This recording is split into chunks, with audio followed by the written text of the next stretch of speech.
Magandang araw po, welcome po sa aking channel of 9TV. Patalasasan po, meron po ba kayong mga properties na napapabayaan or non-performing assets? Plan nyo ibenta, pero wala kayong oras sa pagbenta nito. Kung ito'y pagkakatiwala nyo po sa amin, tawag lang po kayo sa aking numero, usap po tayo, gawan ko po ng video for free. Yes, libre po, wala po kayong babayaran. Tutulungan pa namin kayong mabenta ang inyong property. Kami na po bala sa marketing, sa boosting or paid ads. Even sa tripping, hindi na po kayo mapapagod sa pag-entertain ng mga buyers. Kami na po bala sa lahat. Tawag lang po kayo. Nandito po tayo ngayon sa Moonwalk, Las Piñas, kung saan meron po tayong bagong video presentation. Isang residential property na bungalow house. May lot area po ito na 180 square meters more or less. At ito po'y titulado. Buhay po ang may-ari, kaya wala po kayong maging problema sa documentation o sa transfer ng title. Ito pong bahay ay may floor area na 160 square meters, more or less. May 3 bedrooms, 2 toilet and bath, living area, dining area, formal kitchen, dirty kitchen, at meron pong receiving area. Napakalawak po nito.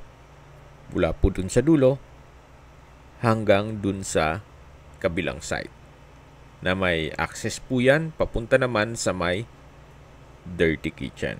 So napakalaki po ng espasyo dito sa harapan. Meron po itong mga steel windows at ito po yung main door. May aluminum screen door at solid wood door. So welcome po dito sa bahay ni Madam. Ito po yung living area. Kailangan po ng retouch ng pintura, pero sa structure wala namang crack. Ang bubong naman po ay maayos naman, gawa ng itong ceiling ay maayos pa. Halata naman po pag may tulo na at babagsak na po ang ceiling. So dito naman po yung dining area at bar counter. So yung ceiling maayos, then itong walls ay kailangang pinturahan. At dito naman po yung formal kitchen. May kitchen countertop, kitchen cabinet, at storage ng kitchen utensils. Meron din pong malaking kitchen sink and faucet. Ito po yung access door na may aluminum screen door. Papunta naman dito sa may dirty kitchen. At yan po yung tinutukoy ko na access naman ito papunta dun sa receiving area kung saan dyan na po tayo galing kanina. Yun po yung gate o main gate. Sa parking naman po walang problema, gawa ng meron naman pong common car park na kakasya po ang dalawang sakyan sa harapan ng bahay. So dito po ay naka-tile flooring at ito po yung dirty kitchen. May kitchen countertop, double stainless sink with faucet at kitchen cabinet. At mula po dito sa dirty kitchen, meron pong common toilet and bath. Maayos naman po ang toilet fixtures at ito'y naka-tile bathroom wall. Okay, labas po tayo. So mula naman dito ay meron pong mga wooden rack at ito naman po yung setback kung saan dito po yung service area. Pasensya na po at medyo makalat. Biglaan po itong pag-video shoot. So mula po dito sa service area, yan po yung dirty kitchen, yung common toilet and bath, at yung another dirty kitchen, at ito yung access door papunta sa loob ng bahay.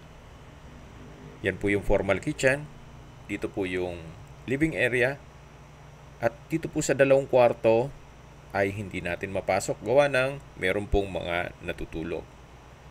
Pero mga malaki naman po ang espasyo niyan.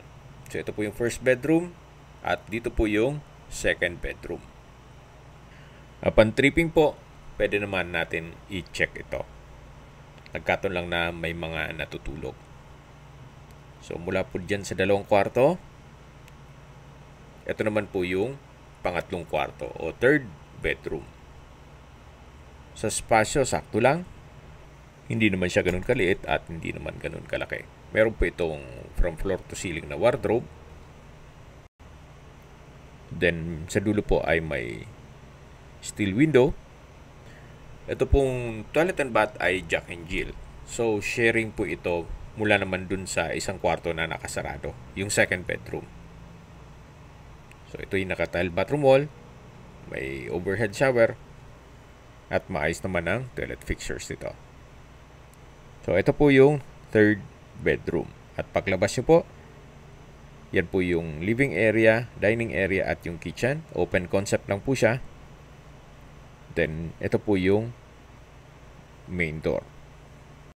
Sa distance, location at travel time portion na po tayo. Mula po sa Pure Gold at Save More Market Marcos Alvarez, ang distance is 1.6 kilometers at ang travel time is 6 minutes. Mula naman po sa Las Piñas Medical Center, ang distance is 1.8 kilometers at ang travel time is 7 minutes. At yan po yung lagi kong binabanggit sa aking video na dapat yung i-consider sa paghanap ng property, yung meron pong malapit na hospital. Hindi ko naman po sinasabing sakitin kayo, yan naman po for emergency purpose lang naman. At mula naman po sa Colors Town Center, ang distance is 2.6 kilometers at ang travel time is 10 minutes. Mula naman po sa SM South Mall, ang distance is 3.6 kilometers at ang travel time is 13 minutes.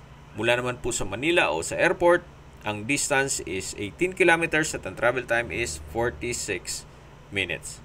Okay, sa presyo na po tayo. Binebenta po ito ni owner sa halagang 6 million pesos. Kung may mga katanungan po kayo, tawag lang po kayo sa aking numero. At sa mga kababayan naman natin nasa ibang bansa, meron po akong Telegram. Sa mga iPhone user naman, may iMessage.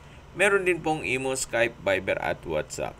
Same number lang po, 0917-316-3399. Sa mga nagtatanong naman po ng aming Facebook, meron po kaming Facebook page na Nov9TV at Facebook Real Video.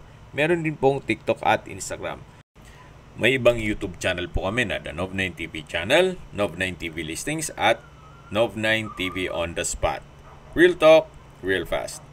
Sana po naibigyan nyo ang video presentation. Paki-like and subscribe na lang po sa aking channel para ma-update din po kayo sa aking future listings. Kung sakali po hanap nyo yung mas malaking sukat ng lupa, meron din po kami ibang listings na pwede nyong pagpilian. Huwag po kayong mag-atubiling tumawag sa amin, then let us know your budget para malaman namin kung anong property pwede naming alok sa inyo. Sa lahat mong viewer, subscriber at nagtiwala po sa amin, salamat po sa suporta. Ingat po kayo lagi at yung pamilya. Maraming salamat po.